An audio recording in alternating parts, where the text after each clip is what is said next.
سلام خدمت دوستداران فال اطلس، امیدوارم که حالتون خوب باشه.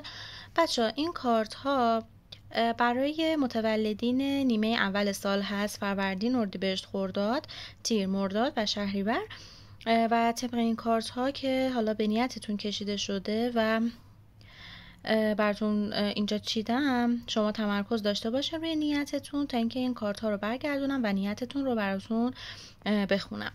برای فروردین ماهی های عزیزم داره نشون میده که یک قدرت نهایی، یک قدرتی رو توی دست میگیرید. حالا اگر که بحثی ناراحتی با کسی دارید، اون قدرت دست شما هست و اینکه حالا یک جورایی تصمیم گیری شما اینجا خیلی مهمه. شروع کار مجدد دارید، مشورت در مورد مسئله با شخصی دارم براتون میبینم اتفاق میفته که باز هم همه چی دست شماست، یعنی اینجا تصمیم گیری شما ملاکه.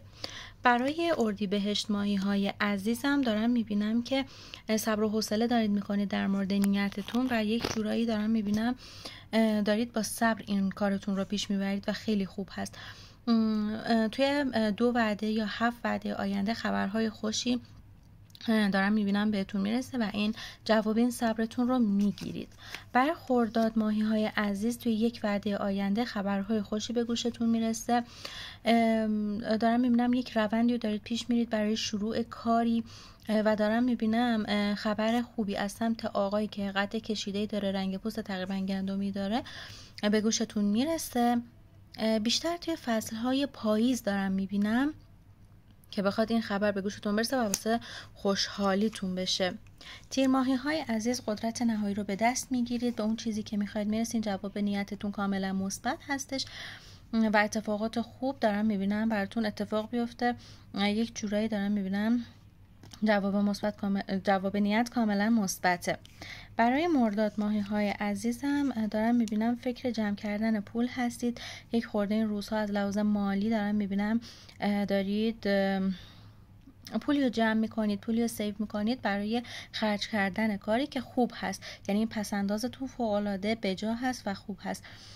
توی 4 وعده آینده دارم میبینم حالا اگر که نیتی دارید جوابش براتون مثبت میشه و براتون اتفاق میفته.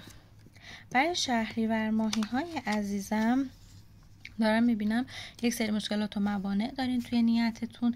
یک سری دارم میبینم تنگ دستی های مالی که باعث میشه چیزی رو بفروشید تا در قبالش چیزی رو بخرید، یا اینکه از کسی بخواید پول قرض بگیرید. بیشتر یک آقا میبینم پشتوانتون باشه، این از لحاظ مالی.